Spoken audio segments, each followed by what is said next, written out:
जाता है। अब सरकार ने फेक रिव्यूज को रोकने के लिए सख्त गाइडलाइंस को भी जारी कर दिया है।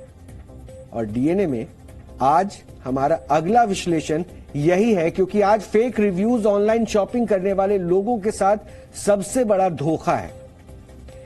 आज से कुछ वर्ष पहले जब आप कोई सामान खरीदते थे या कहीं घूमने जाते थे तो आस पड़ोस के लोगों से पूछताछ करते थे, दोस्तों और रिश्तेदारों से जानकारी लेते थे, फिर पता करते थे कि ठहरने के लिए कौन सा अच्छा होटल है, किस रेस्टोरेंट में जाके आप खाना बेहतर तरीके से खा सकते हैं और किस दुकान का सामान अच्छा है। ये उस दौर की बात थी। तब दुनिया ऑफलाइन थी, लेकिन अब दुनिया ऑनलाइन हो चुकी है और दवा से लेकर खाना तक, ग्रोसरी से लेकर इलेक्ट्रॉनिक्स गुड्स तक सब कुछ आप ऑनलाइन खरीद सकते हैं। यानी घर में बैठे बैठे ये तमाम खरीदारी आप कर सकते हैं। इसके साथ ही होटल से लेकर मूवी टिकट तक सब कुछ आप ऑनलाइन बुक कर सकते हैं। मतलब हर तरह के प्रोडक्ट और सेवा ऑनलाइन मौजूद है आपके मोबाइल पर। पहले रिश्तेदार, दोस्त जिस तरीके से आपको किसी प्रोडक्ट, होटल, उसके क्वालिटी के बारे में जानकारी देते थे, वैसे ही अब ये जानकारी रिव्यूज, स्टार और रेटिंग के जरिए आपको मिलती है। जिसका रिव्यू अच्छा है वो प्रोडक्ट उतना ही अच्छा माना जाता है और रिव्यू के आधार पर किसी प्रोडक्ट, होटल या रेस्टोरेंट को स्टार और रेटिंग मिलती है और फिर इसी आधार पर आप कोई प्रोडक्ट खरीदते हैं या बुकिंग करते हैं। यानी रिव्यू किसी प्रोडक्ट का स्कोर कार्ड होती है जिसके बारे में जानकारी उस प्रोडक्ट का इस्तेमाल करने के वाला जो ग्राहक है वो देता है। ऐसे में फर्जी रिव्यू ग्राहकों के साथ सबसे बड़ा धोखा है और इसी धोखे का खुलासा हमने डीएनए में कई बार किया था। इस वर्ष 27 जुलाई को फेक रिव्यू पर हमने एक पूरी खबर दिखाई थी और इस फर्जी खेल के बारे में विस्तार से बताया था और इसका असर करीब 4 महीने बाद हुआ है। सरकार ने फेक रिव्यूज के खिलाफ सख्त गाइडलाइन जारी कर दी है और 25 नवंबर से इसे लागू होने की जानकारी भी मिल रही है और ये गाइडलाइंस ई कॉमर्स कंपनियां और उन सभी प्लेटफॉर्म्स पर लागू होंगी जो रिव्यू जारी करते हैं। आपने देखा होगा कि कई बार ई कॉमर्स कंपनियां खुद अपनी सेवा या प्रोडक्ट का रिव्यू करवाती हैं और इसके लिए इनाम भी देती हैं। अब ऐसे रिव्यू को जारी करते समय कंपनी को बताना होगा कि रिव्यू कब, किससे और क्यों करवाया गया। रिव्यू देने वाले व्यक्ति का केवाईसी वेरिफिकेशन करना होगा और यह वेरिफिकेशन ईमेल या मोबाइल नंबर के जरिए होगा। एक ईमेल आईडी से एक ही प्रोडक्ट का रिव्यू किया जा सकता है। अक्सर आपने देखा होगा कि ई कॉमर्स कंपनियां अपनी वेबसाइट पर रिव्यू करने वाले के बारे में कई सारी जानकारियां साझा कर देती है, लेकिन अब ऐसा नहीं होगा। नए नियम के मुताबिक रिव्यू देने वालों की पहचान बिना उसकी मर्जी के जारी नहीं की जाएगी। इसके साथ ही रेटिंग दिखाने के मामले में भी कंपनियों को पारदर्शिता बरतनी होगी। अब सभी रेटिंग वाले रिव्यू पहले ही पेज पर दिखाने होंगे और पहले केवल 5 स्टार वाले रिव्यू ही पहले दिखाए जाते थे।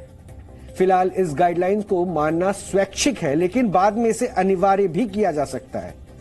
इस गाइडलाइंस को नहीं मानने पर सख्त कार्रवाई की जाएगी और 10 लाख रुपए से लेकर 50 लाख रुपए तक का जुर्माना भी लगाया जा सकता है। अब आपको फेक रिव्यू के खिलाफ सरकार के लिए गए फैसले पर एक रिपोर्ट देखनी चाहिए ताकि और ज्यादा बारीकी से आप इसे समझ पाएंगे।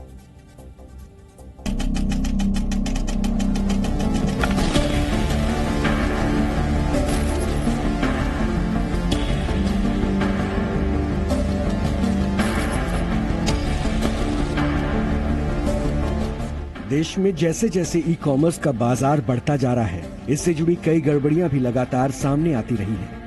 कभी समय पर डिलीवरी नहीं होती तो कभी सही प्रोडक्ट की डिलीवरी नहीं हो पाती। कई बार ऐसे प्रोडक्ट आप खरीद लेते हैं जिसको लेकर रिव्यू तो अच्छा होता है लेकिन प्रोडक्ट खराब होता है।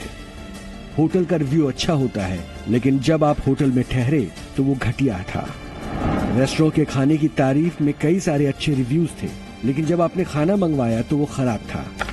दरअसल इसके लिए जिम्मेदार वो फेक रिव्यू है जो पैसे लेकर किसी प्रोडक्ट, किसी होटल या किसी रेस्टोरेंट के बारे में लिखा जाता है। आज पूरी दुनिया जब ऑनलाइन खरीदारी पर भरोसा कर रही है, तब रिव्यू का ये फर्जी खेल ग्राहकों के साथ सबसे बड़ा धोखा है।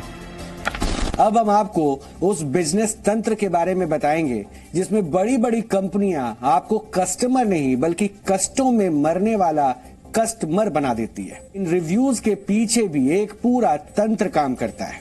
यानी ऑनलाइन शॉपिंग की दुनिया में जैसा दिखता है वैसा सब कुछ होता नहीं है।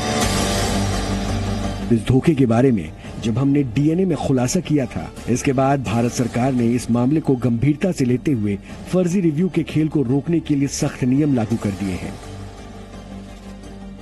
जो रेटिंग्स आ रही हैं उसको आप ट्रांसपेरेंटली पता लगा, फर्स्ट पेज पे आपने सारी 5 स्टार 5 स्टार 5 स्टार कर दी, और जो 1 स्टार थी वो संख्या में ज्यादा भी थी तो उसको पीछे कर दिया। So that is not acceptable. You have to be transparent in what you are displaying. You have to be transparent about methodology, क्योंकि जो 5 या 4.7 स्टार आ रहे हैं वो आपने कैसे निकाले? क्या सबका जोड़ के एवरेज कर दिया, या पिछले 30 दिनों का किया, या पिछले 1 साल का किया? Because that is very important कि केवल आज का कर दिया। जब आप स्टार्स देखते हो तो आपको ये पता नहीं होता कि एवरेज कैसे आया है, ये क्या पिछले साल का है, या जब से वेबसाइट शुरू हुई, या जब से ये प्रोडक्ट बिकना शुरू हुआ तब से है, या कल का है। So the companies can play to their advantage.